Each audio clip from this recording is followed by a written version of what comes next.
আসসালামু আলাইকুম ওয়া রাহমাতুল্লাহি ওয়া বারাকাতু। প্রিয় দর্শক মণ্ডলী, আজকে আলোচনা করব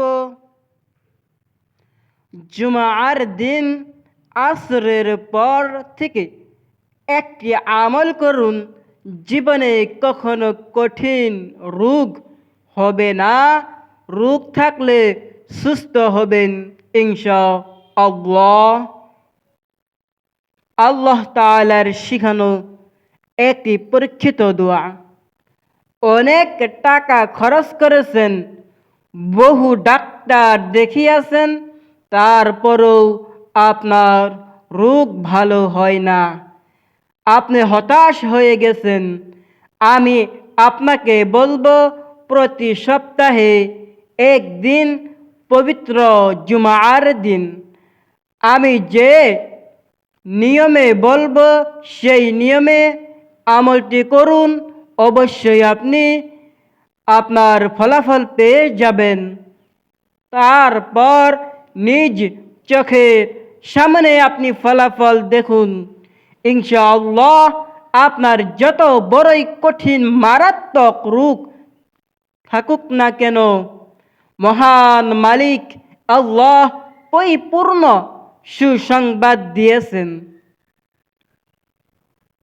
সুপ্রিয় দর্শক, এই আমলটি অতই দামি যে নবীজির এই আমলটি সম্পর্কে সুসংবাদ দিয়েছেন।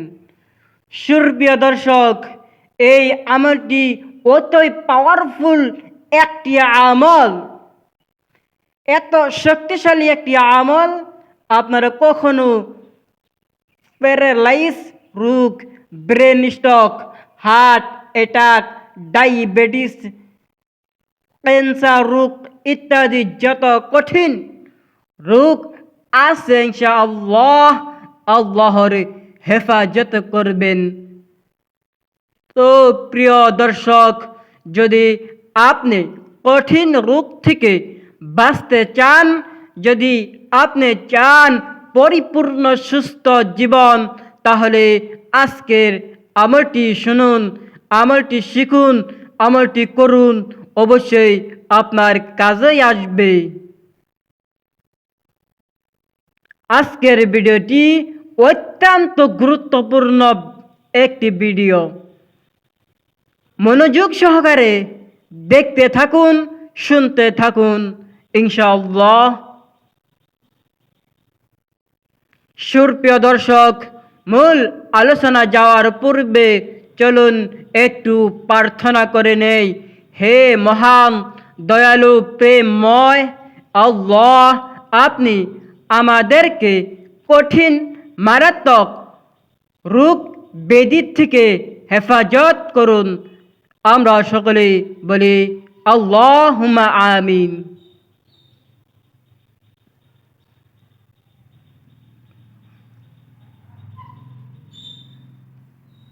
তো প্রিয় দর্শক, চলুন বিস্তারিত জেনে নেই। সুপ্রিয় দিনী ভাই বোন, পবিত্র জুমার দিন আসরের নামাজের পর অথবা মাগরিবের নামাজের পূর্বে কেন আমলটি করবেন? কারণ পবিত্র জুমার দিন আসরের নামাজের পরে দোয়া কবুলের মহান মালিক আল্লাহ তাআলা দোয়া ফিরিয়ে দেয় না। আর আমরা যখন পবিত্র জুমার দিনে আসরের নামাজের পরে এই আমলটি করে আল্লাহর কাছে সাহায্য চাইব, তখন আল্লাহ তাআলা অবশ্যই সাহায্য করবেন ইনশাআল্লাহ। ইসলামের জুমার একটি মর্যাদাপূর্ণ এই প্রসঙ্গে রাসূলুল্লাহ সাল্লাল্লাহু আলাইহি ওয়াসাল্লাম বলিয়াছেন, দিবসসমূহের মধ্যে জুমার দিন শ্রেষ্ঠ এবং তা আল্লাহর কাছে অধিক সম্মানিত। ইবনে মাজাহ 1008 88 নম্বর হাদিসে আরো বর্ণিত হয়েছে সূর্য উদিত হওয়ার দিনগুলোর মধ্যে জুমার দিন সর্ব উত্তম। এই দিনে হযরতে আদম আলাইহি ওয়াসাল্লামকে সৃষ্টি করা হয়েছে। এই দিনে তাকে জান্নাতের প্রবেশ করানো হয়েছে এবং এই দিনে তাকে জান্নাত থেকে বের করাও হয়েছে। জুমার একটি সময় দোয়া কবুলের কথা বলা হয়েছে। হাদিসে আবু হুরায়রা রাদিয়াল্লাহু তাআলা আনহু বলেন, রাসূলুল্লাহ সাল্লাল্লাহু আলাইহি ওয়াসাল্লাম বলিয়াছেন, জুমার দিনে এমন একটি সময় আছে, সেই সময়টা যদি কোনো মুসলিম নামাজ আদায় এর অবস্থায় থাকে এবং আল্লাহর কাছে কিছু চায়, আল্লাহ অবশ্যই তার সে চাহিদা বা দোয়াকে কবুল করেন। এবং এরপর রাসূলুল্লাহ সাল্লাল্লাহু আলাইহি ওয়াসাল্লাম হাত দিয়ে ইশারা করে সময়টির সংক্ষিপ্ততার ইঙ্গিত দিয়ে গিয়েছেন আমাদের নবী, বিশ্বর নবী হুজুরে পাক সাল্লাল্লাহু আলাইহি ওয়াসাল্লাম। হযরতে আনাস ইবনে মালিক রাদিয়াল্লাহু তাআলা আনহু থেকে বর্ণিত আছে, জুমার এমন একটি সময় আছে যেটাতে বান্দা আল্লাহর কাছে কোনো দোয়া করলে আল্লাহ তাকে তা দিয়ে থাকেন। মুনাফা আসরের শেষ সময় দোয়া কবুল হয়। হযরত জাবের ইবনে আব্দুল্লাহ রাদিয়াল্লাহু তাআলা আনহু থেকে বর্ণিত হাদিসে রাসূলুল্লাহ সাল্লাল্লাহু আলাইহি ওয়াসাল্লাম বলিয়াছেন, জুমার দিনে 12 ঘন্টার মধ্যে এমন একটি মুহূর্ত রহিয়াছে, যদি কোনো মুসলিম ওই সময় আল্লাহর কাছে কিছু প্রার্থনা করে, আল্লাহ তাহলে মহান ও সর্বশক্তিমান আল্লাহ তাকে দান করেন। এই মুহূর্তটি তোমরা আসরের শেষ সময় অনুসন্ধান করো। হযরত আবু দাউদ শরীফের হাদিস। জেনে রাখা জরুরি যে আসরের শেষ সময় বলতে সূর্য ডুবার আগ মুহূর্তে।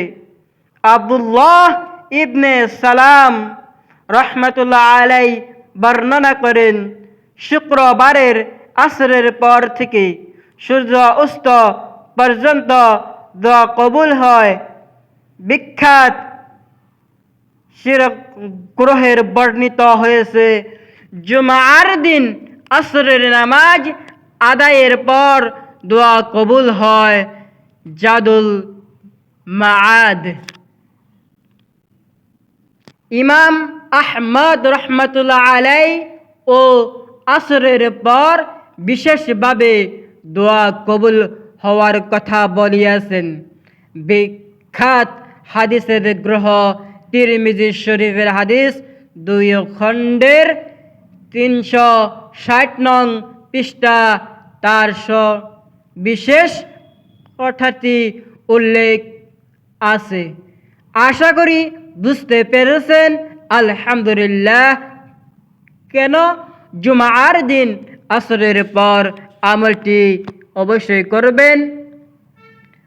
আমলটি নিয়ম বলার আগে শুনুন, আপনি কালো জিরার মধ্যে কেন সূরা ফাতিহা পড়ে ফুঁক দিবেন, তারপর 7 দিন সেই কালো জিরা আপনি পান করবেন।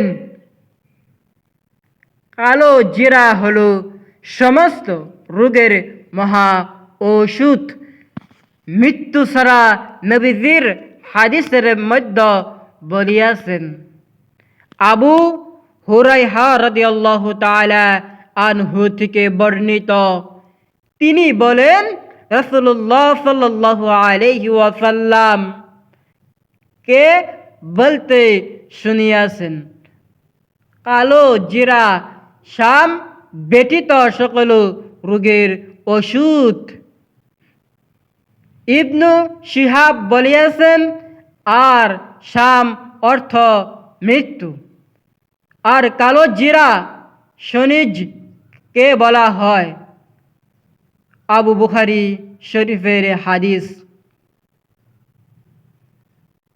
অর্ধ হাদিসের দ্বারা বুঝতে পেরেছেন কালো জিরার সমস্ত রোগের মহা ওষুধ।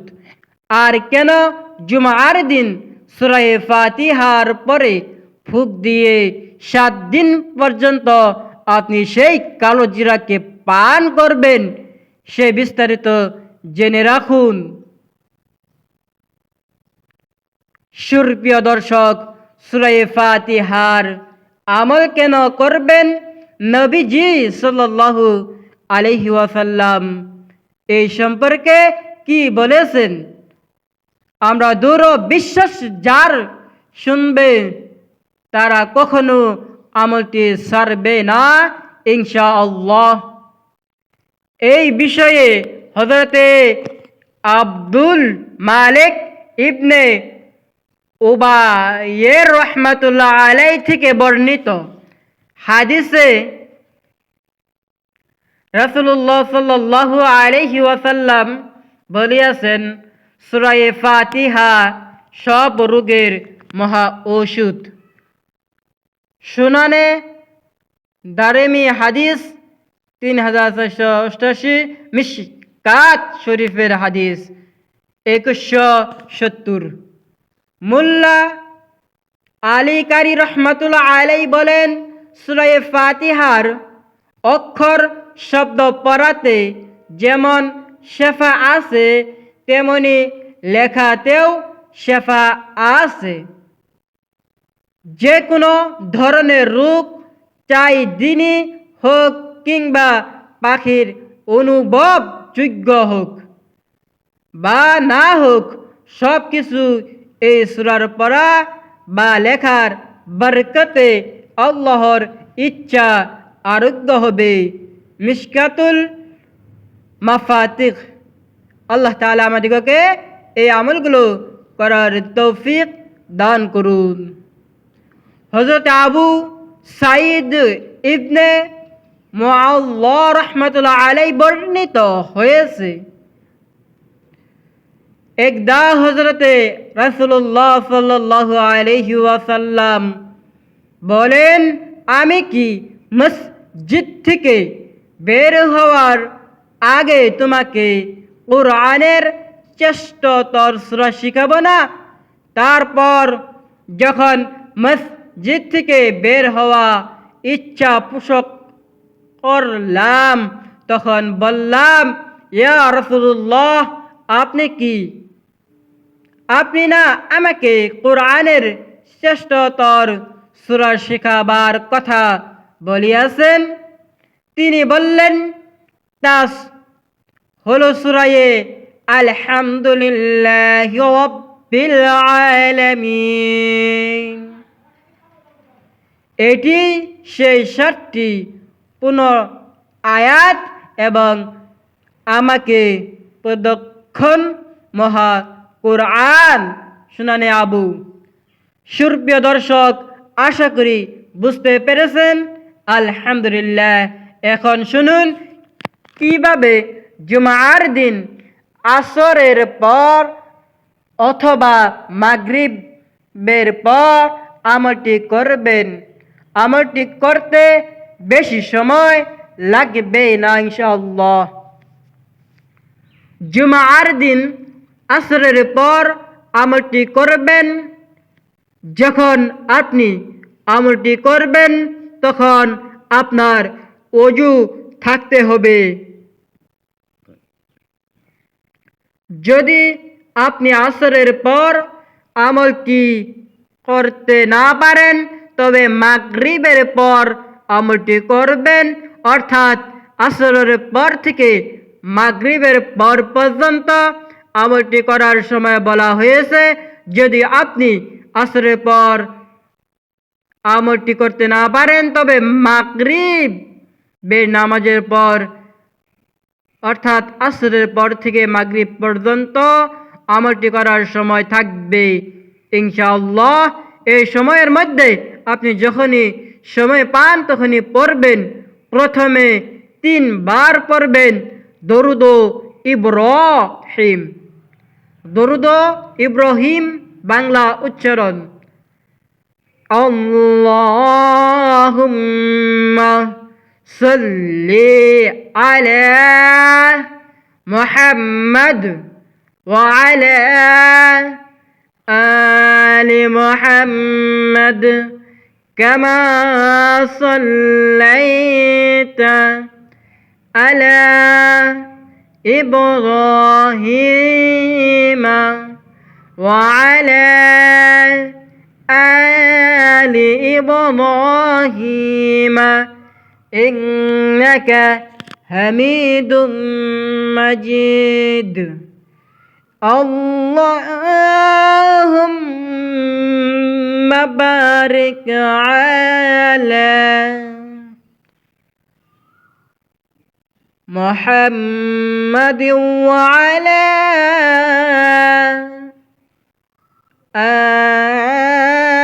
آل محمد كما باركت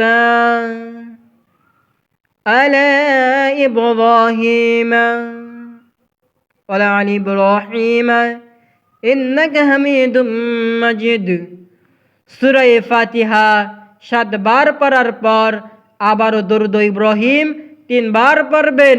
তারপর কালো জিরা ও পানির মধ্যে একটি ফুঁক দিবেন। তারপর 100 বার আস্তাগফিরুল্লাহ আস্তাগফিরুল্লাহ পরে চোখের পানি ছেড়ে দিয়ে মুনাজাত করবেন। ইনশাআল্লাহ আল্লাহ তাআলা মুনাজাত খানাকে কবুল করবেন।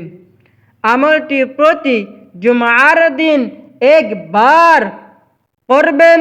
তারপর সেই কালো জিরা ও পানি সামনে জুমা পর্যন্ত 7 দিন সকলে সন্ধ্যা কালো জিরা পানি খাবেন ও পানিও পান করবেন। আমি মনে করি যেহেতু আজকের ভিডিওটি অত্যন্ত গুরুত্বপূর্ণ, তাই ভিডিওটি শেয়ার করে দিবেন যাতে সবাই দেখতে পারে, সবাই জানতে পারে। আজকের জন্য এই পর্যন্তই। সকলকে সুস্থতা কামনা করে বিদায় নিচ্ছি। আসসালামু আলাইকুম ওয়া রাহমাতুল্লাহি ওয়া বারাকাতুহু।